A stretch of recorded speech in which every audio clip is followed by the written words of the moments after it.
नमस्ते दोस्तों, स्वागत है आपका हमारे चैनल वेद ज्ञान अमृत पर। आज हम एक विशेष और पवित्र दिन पुत्रदा एकादशी के व्रत की पूरी विधि और इसके महत्व के बारे में जानेंगे। इस वीडियो में हम चर्चा करेंगे कि पुत्रदा एकादशी व्रत कैसे करना चाहिए, इसके पीछे की कथा क्या है और इस व्रत का हमारे जीवन में क्या महत्व है। तो चलिए इस दिव्य दिन की जानकारी को विस्तार से समझते हैं और जानते हैं कि इसे सही तरीके से कैसे मनाया जाए। श्री कृष्ण कृपा करके पौष मास के शुक्ल पक्ष की एकादशी का महात्म्य बतलाइए। उसका नाम क्या है, उसे करने की विधि क्या है, उसमें किस देवता का पूजन किया जाता है। राजन, पौष मास के शुक्ल पक्ष की जो एकादशी है उसका नाम पुत्रदा है। पुत्रदा एकादशी को नाम मंत्रों का उच्चारण करके फलों के द्वारा श्री हरि का पूजन करें। नारियल के फल, सुपारी, बिजौरा नींबू, जमीरा नींबू, अनार, सुंदर आंवला, लौंग, बेर तथा विशेषत आम के फलों से देव देवेश्वर श्री हरि की पूजा करनी चाहिए। इसी प्रकार धूप दीप से भी भगवान की अर्चना करें। पुत्रदा एकादशी को विशेष रूप से दीप दान करने का विधान है। रात को वैष्णव पुरुषों के साथ जागरण करना चाहिए। जागरण करने वाले को जिस फल की प्राप्ति होती है वह हजारों वर्ष तक तपस्या करने से भी नहीं मिलता। यह सब पापों को हरने वाली उत्तम तिथि है। चराचर जगत सहित समस्त त्रिलोकी में इससे बढ़कर दूसरी कोई तिथि नहीं है। समस्त कामनाओं तथा सिद्धियों के दाता भगवान नारायण इस तिथि के अधिदेवता हैं। युधिष्ठिर ने पूछा, मधुसूदन, श्रावण के शुक्ल पक्ष में किस नाम की एकादशी होती है? कृपया मेरे सामने उसका वर्णन कीजिए। भगवान श्री कृष्ण बोले, राजन, प्राचीन काल की बात है। द्वापर युग के प्रारंभ का समय था। माहिष्मतिपुर में राजा महिजित अपने राज्य का पालन करते थे, किंतु उन्हें कोई पुत्र नहीं था, इसलिए वह राज्य उन्हें सुखदायक नहीं प्रतीत होता था। अपनी अवस्था अधिक देख राजा को बड़ी चिंता हुई। उन्होंने प्रजा वर्ग में बैठकर इस प्रकार कहा, प्रजाजनों, इस जन्म में मुझसे कोई पातक नहीं हुआ है।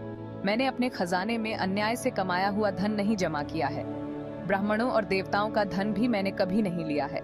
पुत्रवत प्रजा का पालन किया है। धर्म से पृथ्वी पर अधिकार जमाया है। दुष्टों को, चाहे वे बंधु और पुत्रों के समान ही क्यों न रहे हों, दंड दिया है। शिष्ट पुरुषों का सदा सम्मान किया है और किसी को द्वेष का पात्र नहीं समझा है। फिर क्या कारण है जो मेरे घर में आज तक पुत्र उत्पन्न नहीं हुआ? आप लोग इसका विचार करें। राजा के ये वचन सुनकर प्रजा और पुरोहितों के साथ ब्राह्मणों ने उनके हित का विचार करके गहन वन में प्रवेश किया। राजा का कल्याण चाहने वाले वे सभी लोग इधर उधर घूमकर आरष्य सेवित आश्रमों की तलाश करने लगे। इतने में उन्हें मुनिश्रेष्ठ लोमशजी के दर्शन हुए। लोमशजी धर्म के तत्वज्ञ, संपूर्ण शास्त्रों के विशिष्ट विद्वान, दीर्घायु और महात्मा हैं। उनका शरीर लोम से भरा हुआ है। वे ब्रह्मा जी के समान तेजस्वी हैं। एक एक कल्प बीतने पर उनके शरीर का एक एक लोम विशीर्ण होता है, टूट कर गिरता है। इसीलिए उनका नाम लोमश हुआ है। वे महामुनि तीनों कालों की बातें जानते हैं। उन्हें देखकर सब लोगों को बड़ा हर्ष हुआ। लोगों को अपने निकट आया देख लोमशजी ने पूछा, तुम सब लोग किस लिए यहाँ आए हो? अपने आगमन का कारण बताओ। तुम लोगों के लिए जो हितकर कार्य होगा उसे मैं अवश्य करूंगा। उनकी बात सुनकर महर्षि लोमश 2 घड़ी के लिए ध्यानमग्न हो गए। तत्पश्चात राजा के प्राचीन जन्म का वृत्तांत जानकर उन्होंने कहा, प्रजावृंद सुनो। राजा महिजित पूर्व जन्म में मनुष्यों को चूसने वाला धनहीन वैश्य था। वह वैश्य गांव-गांव घूमकर व्यापार किया करता था। एक दिन ज्येष्ठ के शुक्ल पक्ष में दशमी तिथि को, जब दोपहर का सूर्य तप रहा था, वह किसी गांव की सीमा में एक जलाशय पर पहुंचा। पानी से भरी हुई बावली देखकर वैश्य ने वहां जल पीने का विचार किया। इतने में वहां अपने बछड़े के साथ एक गौ भी आ पहुंची। वह प्यास से व्याकुल और ताप से पीड़ित थी, अत बावली में जाकर जल पीने लगी। वैश्य ने पानी पीती हुई गाय को हाँक कर दूर हटा दिया और स्वयं पानी पीने लगा।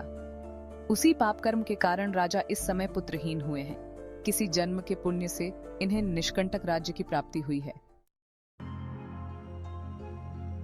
प्रजाजनों ने कहा, मुने, पुराणों में उल्लेख है कि प्रायश्चित रूप पुण्य से पाप नष्ट होते हैं, अतः ऐसे पुण्य कर्म का उपदेश कीजिए जिससे उस पाप का नाश हो जाए।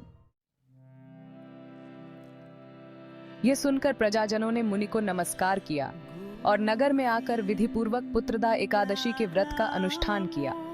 उन्होंने विधिपूर्वक जागरण भी किया और उसका निर्मल पुण्य राजा को अर्पण कर दिया। तत्पश्चात रानी ने गर्भ धारण किया और प्रसव का समय आने पर बलवान पुत्र को जन्म दिया।